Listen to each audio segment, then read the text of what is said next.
Plus, faites la langue française. Fréquence Plus, faites la langue française.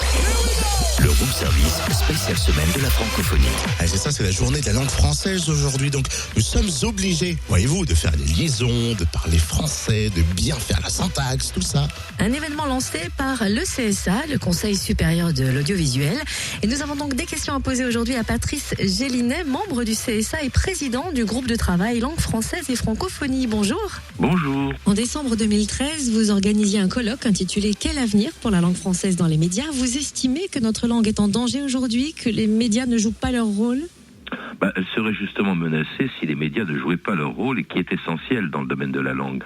Compte tenu de la place qu'elles occupent dans notre vie quotidienne, du temps que leur consacrent les Français, les radios et les télévisions jouent un rôle normatif en matière de langage, surtout auprès des jeunes, qui bien souvent ont tendance à parler un peu comme parlent les journalistes ou les animateurs des émissions qu'ils regardent ou qu'ils écoutent.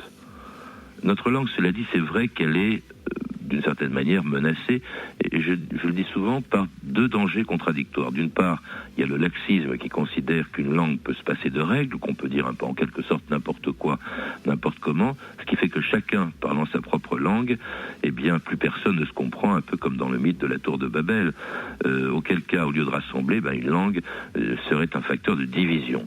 Mais alors il y a la tentation inverse, celle qu'on invoque le plus souvent, qui est celle des puristes de la langue qui refusent absolument de la voir évoluer, qui refusent qu'elle s'enrichisse de mots ou d'expressions nouvelles venues par exemple du langage populaire. Alors avec eux, à mon avis, le français deviendrait un peu une langue sclérosée et à plus ou moins long terme une langue morte. Je crois qu'il faut accepter des mots nouveaux, ce qui est un facteur d'enrichissement. En revanche, il ne faut pas appauvrir notre langue en remplaçant par exemple des mots français qui existent par des mots étrangers. C'est assez ridicule. Merci en tout cas monsieur Gélinet, je crois qu'on le retrouve tout à l'heure à 8h. Oui, on parlera des quotas francophones à la radio à l'ère du numérique et les médias traditionnels, comment s'en sortent-ils justement, on en parle tout à l'heure à 8h05. C'est bien, fait-on la langue française, tiens, avec Black M pour la suite à plein tube, 7h07 sur Fréquence Plus.